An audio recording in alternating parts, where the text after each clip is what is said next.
Chapter 6, The Pearl of Great Price. Miss Hartley, would you mind if I took one of your rosebuds to school? Travis asked shyly. Well, of course not. You want to give it to someone, her voice. Then she jumped up. Which one do you want? The pink one. Oh, the good choice. That is a Queen Elizabeth. Queen Elizabeth, Travis breathed. So she put it in a damp paper, and he put the rose in his backpack, and he would get to the class early, and then he would look across the aisle and give it to Elizabeth, and she would open her beautiful lips and say, "Thank you." But as luck would have it, he ran smack into Elizabeth in the hallway. "Oh, excuse me, Elizabeth," he said hastily. "Well, you could watch where you're going," she said, and tossed her head. "Oh, I'm really sorry. I wanted to tell you how much I enjoyed dancing with you last night." "Well, stumble all night and stumble all day." And she walked away. He was so downhearted, and when they got to class, he didn't look at her, even out the side of his eyes. Why were girls so mean? Or were just the pretty ones that were mean? Would the girls always treat him that way? He waited until after class and everyone was gone before he opened his backpack and placed the rosebud on the teacher's desk.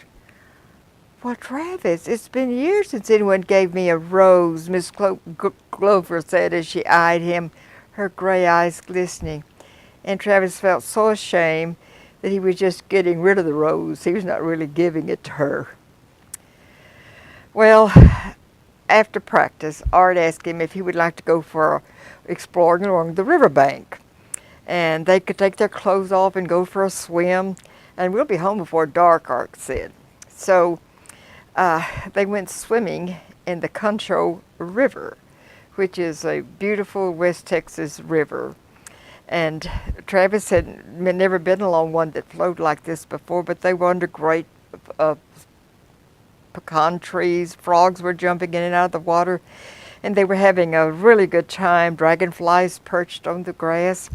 And when it was almost out of town, they took off their clothes down to their underwear and joined the frogs and the turtles.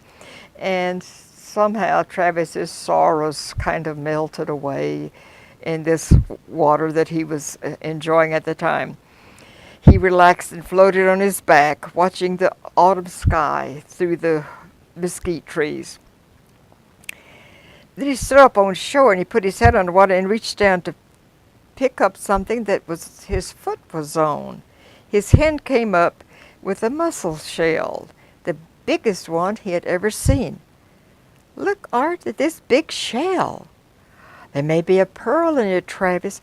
"Really?" "Yes, a shell that big would have a pink freshwater pearl in it. We call them Concho pearls after the river. So that river really does have pearls in it. You can't see it now, but they are always pink colored, and they reflect things. So this is really a big one. But those pearls really are in the Concho River. And he had stepped on this, and there was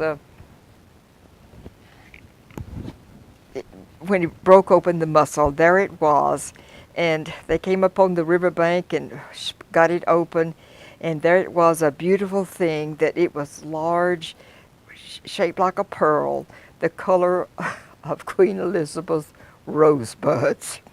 "Wow! It may be worth a lot of money, Travis. What are you going to do with it?" "I don't know." "Well, if you had a girlfriend, she sure would like it." "Well, I don't have a girlfriend," Travis said. It was almost dark when Travis got home, and for the first time Mr. Hartley was a bit stern with him. "We've been worried about you, Travis. I almost called your folks, and I have called the sheriff. They're on their way out here now to see if they can find you." "Well, we just went exploring along the river. I'm sorry I didn't ask before I went." "Well, you don't have to ask us, Travis. Just let us know where you are." "Oh, I'm sorry. I was kind of downhearted and thought the river might take some of my ill feelings away." "Well, here you are. Your head's back all straight." "Well, it's turning around. It took it a while," Travis said. "Here," he said, bringing the pearl out of his pocket. so they could see it. I found this in the river. Oh, Travis, that's a concho pearl. This is your lucky day when you have found a pearl of great price. Miss Hartley breathed as she looked at the glistening pearl he was holding in his palm. I wonder how long it took that mollusk to make that pearl, Mr. Hartley said. Travis placed his pearl on the top of his desk drawers alongside Chavez's arrowhead.